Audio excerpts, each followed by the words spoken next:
فيديو نسنجرتن خون فيديو أول شاتي هجو أكلالت هدومينا مرة أول شخون أول شنما جالتما تياد دبينا كاميرا يو نمنخون نما أجيس سينجي يرو لما فاتي في سينجا أول نما أجيف ما أصون تهين أول نما أجيسيتي أكمل الدوبة نمني نما أجيسكم جرى نما جالتما جيرامي وان خنا بينا سينا الراتنا خيستي السلام عليكم ورحمة الله وبركاته سايبان خياك علي بغنا جان جرشانا لنا افتيو دفتن بكسينا ودو هاروافي بن نجرو بن أجائبات وكوكوبي فردو يوخان لغاتي أتجالتو أكبشننا نداوتوف هندافو يعني channel خنا سينا في أدو هاروا بفلافاتين بفنماف قالون إبسو يعني channel خنا يو ستول channel خينينا إفتيو سبسكرايب قولي أقسمو كومنتي لافتو خفيفة تنما جينوم سيتو جلنوف بريسي بسم الله نيقال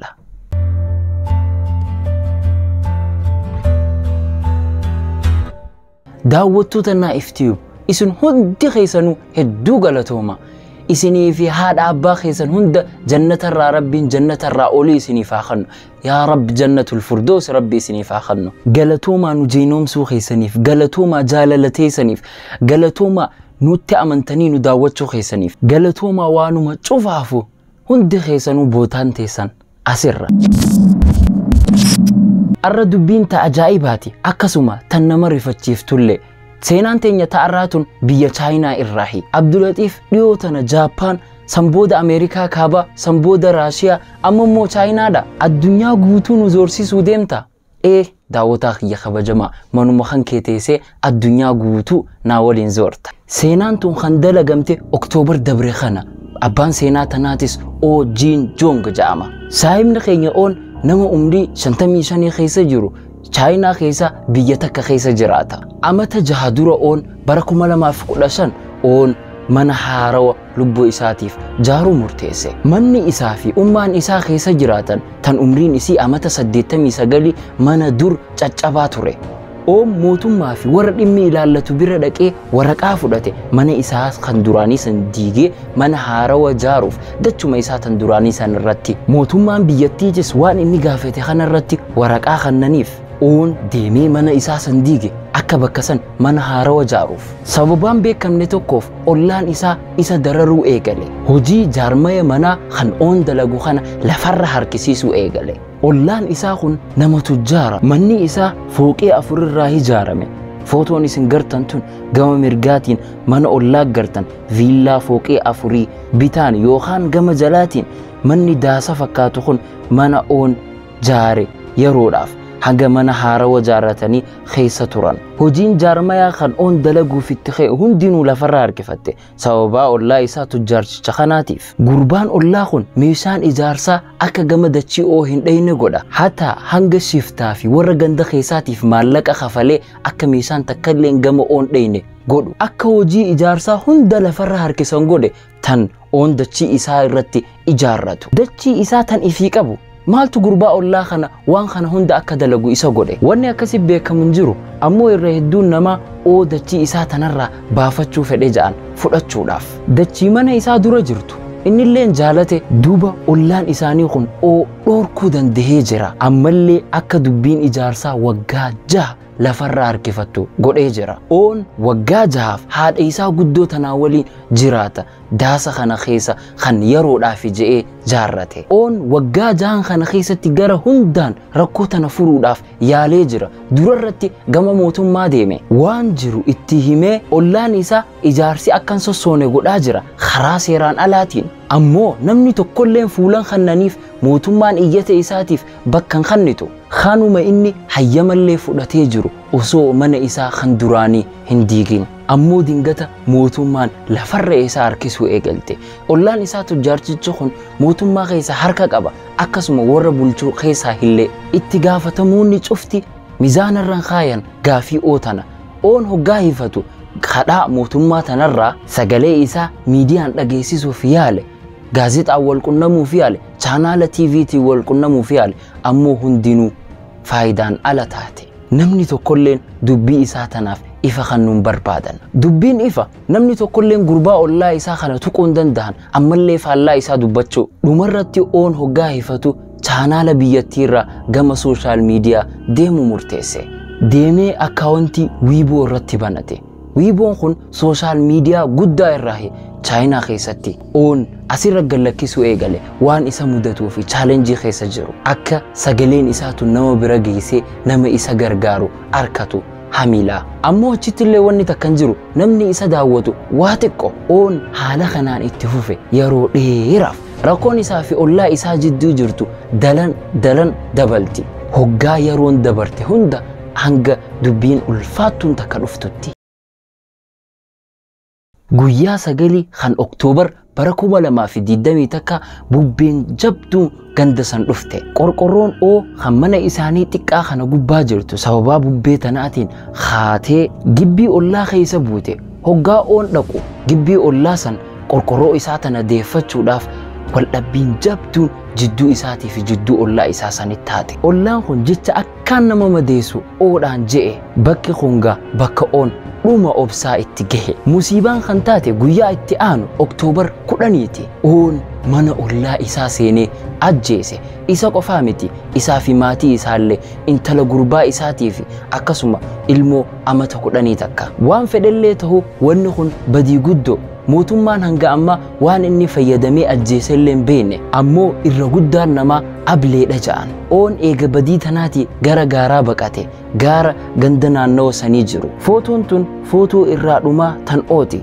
Tan CC kaameeraa irraa fudhatamte osoo gara gaara keessaatti hin baqatin. Dubbiin beekamtee poolisiinis isa barbaaduu eegalte.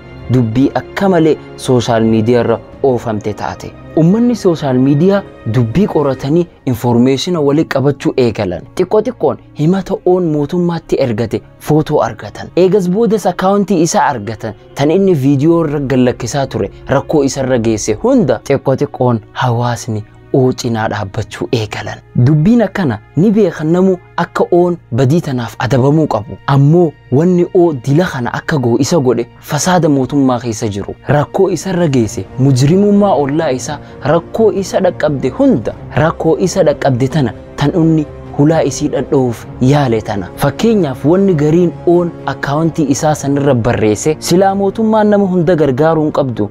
Maaliif namni tujjaarrii fi qabeenya qabu ifin bulan. Yeroo hunda hawaasni seera jala deeman ammoo seerri yeroo takkallee isaa waliin hin dhaabbatu. Poost biraa irratti nin hawwa odoo naaf himtanii gargaarsa eessaa akkan barbaaduu qabu. Hulaa seeraa hunda dhadhawe namni tokkollee deebisaa naan kennine. Please cufti keessanuu namni na gargaaree karaa fuulduratti na oofu naaf akeeku. Poosti tanaa fi tan birootis hedduu tan nuuf ibsitu. Oon abdii kutannaarraa darajaa irraa ol aantu gahe osoo badii tana hojjatin dura. Namni hoggaa beekan iccitii waan kana duuba jiru hunda waan akka oon badii tana hojjatu isa dirqe hunda namni hundi gara oo dirmachuu eegale. Wanni ammallee daran akka namni isa jaalatu goote viidiyoo tana viidiyoo gurbaa dardaraa gurbaa ganda oo jiraatu akkana jee. Amata 30 dura gaafa umriin tiyya amata 5 saahibban khiyyaa waliin taphachuu ture. Naannawa baharaatti guyyaa bubbeen jirtu dambaliin baharaa akkaan ulfaattu turte. Innis if qabuu dadhabee dambaliin isa fudhatte. Namni hedduu isa dhaabbatee laaluu ture. Namni tokkolleen humaa godhuu hin dandeenye. Ammoo chaansii isaa oon achi biraan dabaruu ture. Isa arge. Dubbiin ulfaattuu ta'uu waliin nama bahara gadhiyaate cufa dambaliin fudhattee deemti. Oon itti utaalee eega daqiiqaa 30 yaalee booda isa baase. Akkana jee mucaan silaa oon jeena ta'uu baate silaa an arra lubbuun hin jiru. Seenaa itti fufe eega waan kanaati isaa fi abbaan isaatii fi faamiliin isaa oo yeroo hedduu dhaqanii isa ziyaaran. Hatta kennaallee isaaf fidanii turan ammoo oon yeroo hunda ni dida. Awwanni mucaa kana baraareef gaarii dalaguuf malee waa irraa barbaaduufi miti ja'a. Dhuma viidiyoo irratti mucaan kun boo'ee akkaataa rahmata oo ibse. Khayrii jaalachuu isaa waliin. Dubbiin amma deemaa jirtu tunis hedduunatti ulfaatee je. Oonis bahee mootummaatti harka isaa ifannoo qaba.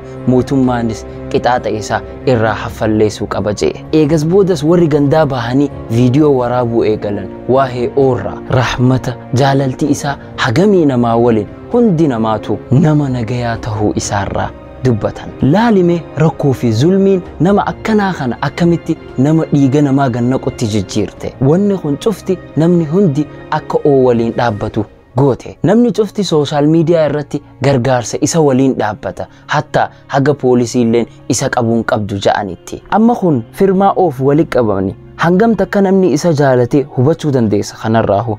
Nama kuma dhibbaatu waan kana filate. San keessa harki 83 oo waliin dhaabbate. Harki 13 gama kam akka dhaabbatan murteessuu dadhaban.